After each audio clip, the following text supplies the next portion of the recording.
And as we celebrate International Women's Day today, there is a reminder of the urgent need to invest in women to help accelerate progress. The day is observed annually to give focus to issues such as gender equality, reproductive rights, and violence and abuse against women. The theme for this year's celebration is Invest in Women, Accelerate Growth. I have been joined by one of Africa's leading experts in quality management and leadership and founding dean of the School of Graduate Studies at the University of Professional Studies, Professor Goski Alabi.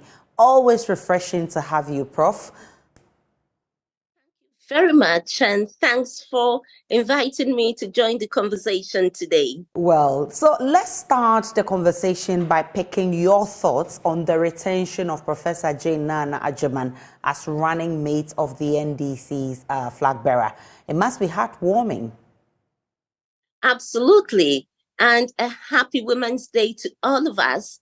I believe that couldn't have been a better way for Ghana to demonstrate its commitment to women's empowerment and affirmative action, and also progressiveness, than having our own Professor Jane Nana Agyemang retained as the running mate of the NDC party.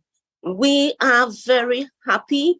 We know her credentials and we know her capabilities and we know the difference she brings to the table. We have celebrated women in a very, very positive manner. We have demonstrated that indeed in Ghana, women are not just being left behind, and it's not a lip service. I believe that we need to pat ourselves on the shoulder because Ghana has indeed been very strong at the forefront when it comes to women's empowerment.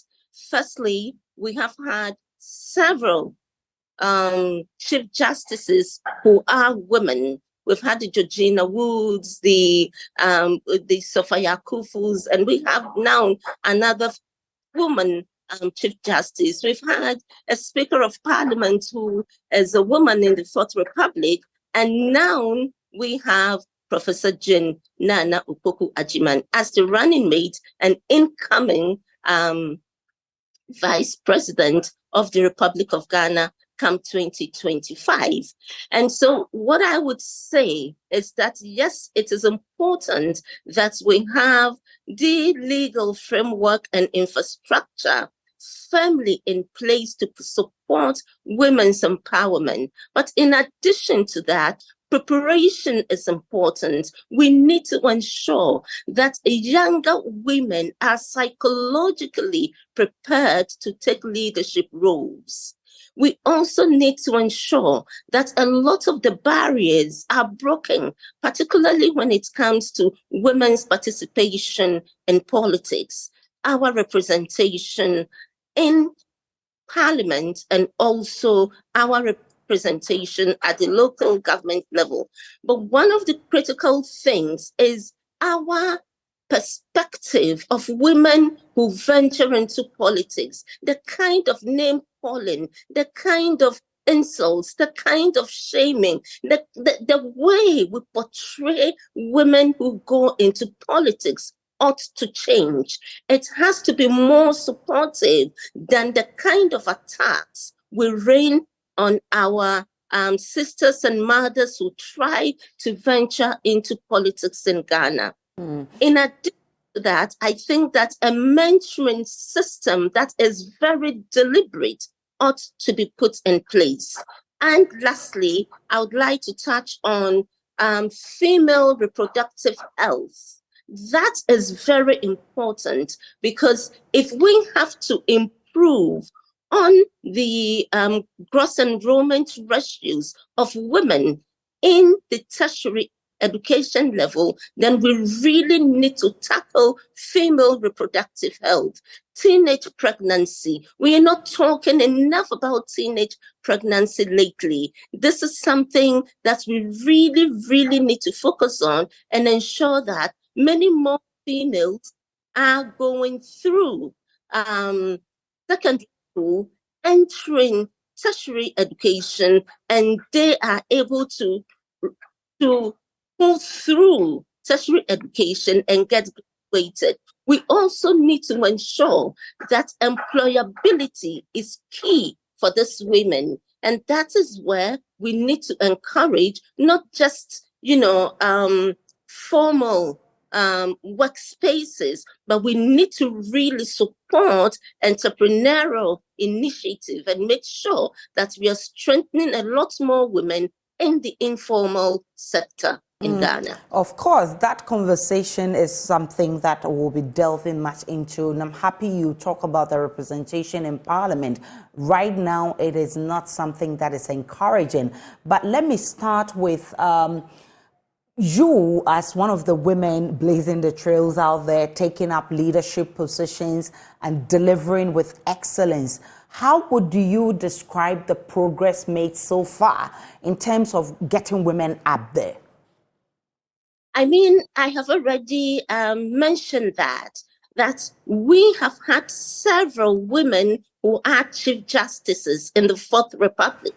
We have had a Speaker of Parliament. We have had several female Vice Chancellors. At the moment, we have a lot. In fact, myself, I am the first female founder of a private university, and I would say, and currently a consultant president or consultant vice chancellor of a private university that I have established. Congratulations.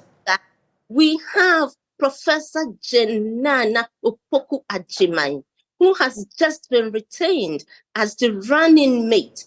There is nothing like making such a history where we're going to have the first female vice president of Ghana. I think these are examples of very clear achievements and progress that Ghana has made in the area of empowering women. The theme for this year's celebration, though, investing in women to help accelerate progress. I mean, what kind of investment are we talking about? Earlier, you mentioned that there must be a deliberate system that supports women. What kind of investment can help us achieve this? I believe that firstly, it should be investment in tertiary education, because I keep saying that when we focus too much on the primary and secondary education level, sometimes we only perpetuate semi-illiteracy. But when we want women to truly become active, confident and assertive in contributing towards the development of our economy at the highest level, then we need to invest in tertiary education to support women to go through. In addition to that, we need to support women in private business, women entrepreneurship. We need to really invest in that. And we need to invest in the STEM and the TVET system. Most importantly, we have had an economy in the fourth industrial revolution. Economies are moving digital.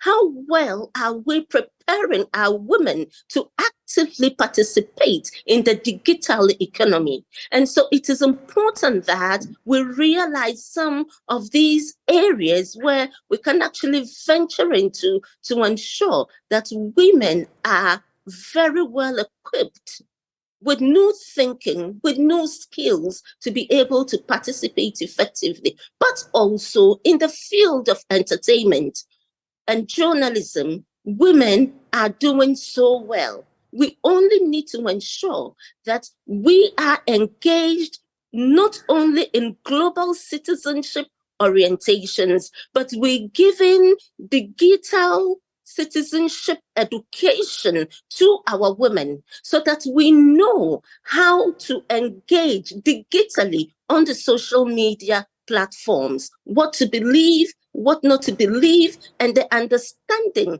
of how censoring of digital information affects our daily lives. I think it is important that we start focusing on the area of digital citizenship education to empower our women.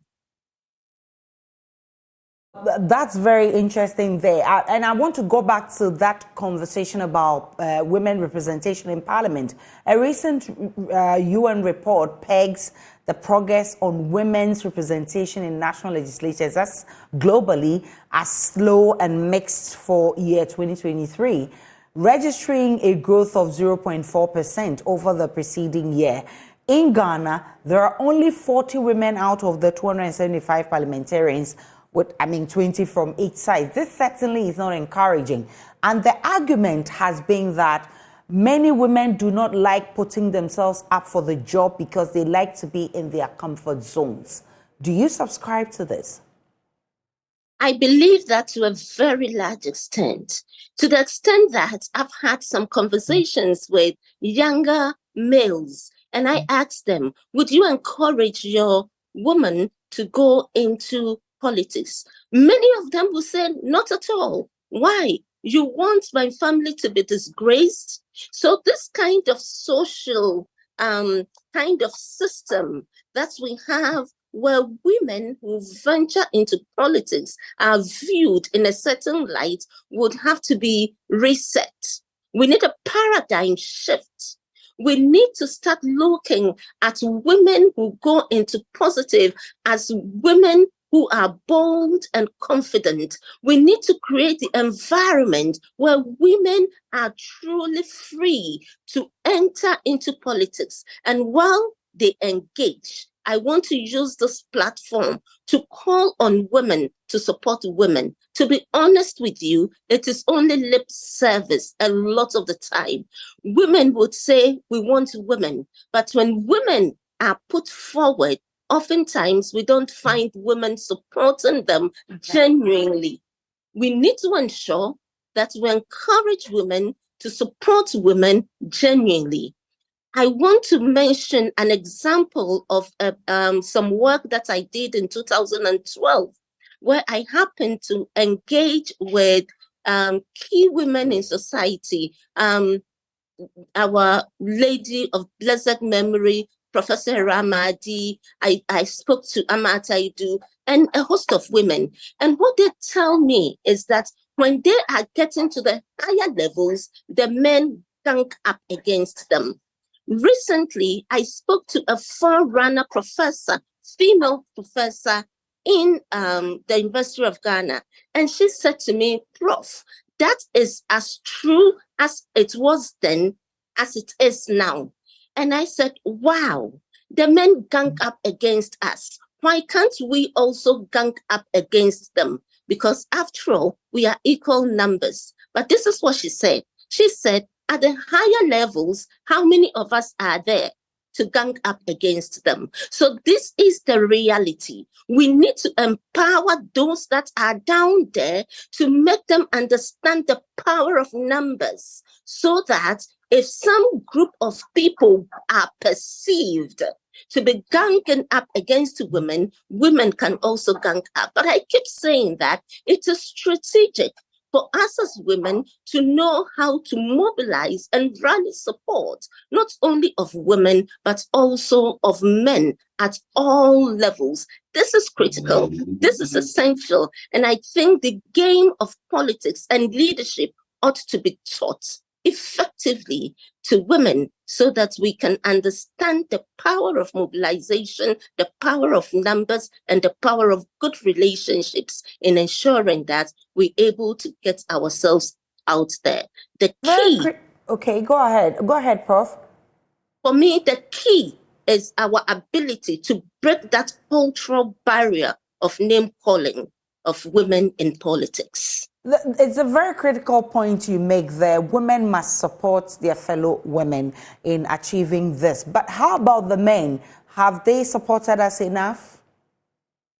Well, that is why I believe that we need to find our own way of strategically positioning ourselves to get the confidence and the buy-in of the men. One of the things that I think feminism gender activism and advocacy have not done effectively is the fact that we have drawn too much women, as though women can live in isolation.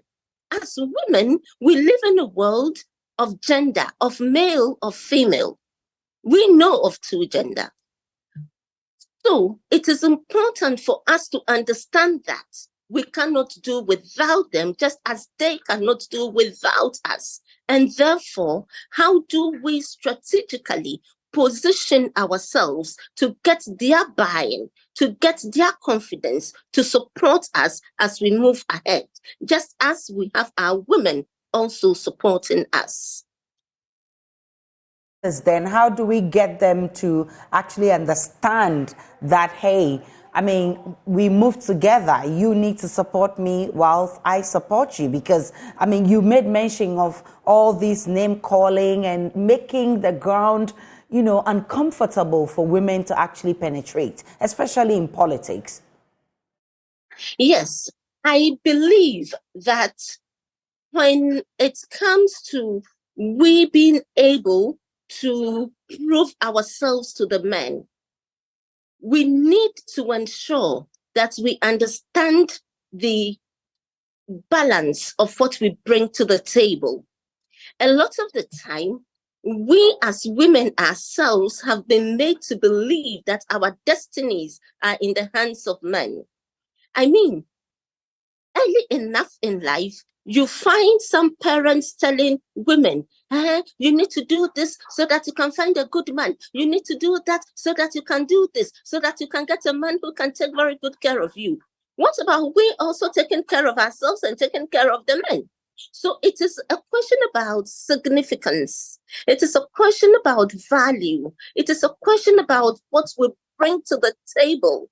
When the men know our value and they know what we bring to the table, and they know that we are not just dependents. We don't depend on them totally. They depend on us just as we depend on them, because we bring something to the table and they can respect us. Then I believe that that kind of notion will begin to shift. So it is so important that women will start thinking about their own significance and about the value they contribute. Once we are able to establish that, the respect and the recognition will come naturally to us. Well, we hope that as we celebrate the day today, women will begin to, reflect on some of these things, as well as the men to know that we are partners in achieving this. Thank you so much, Professor Goske Alabi.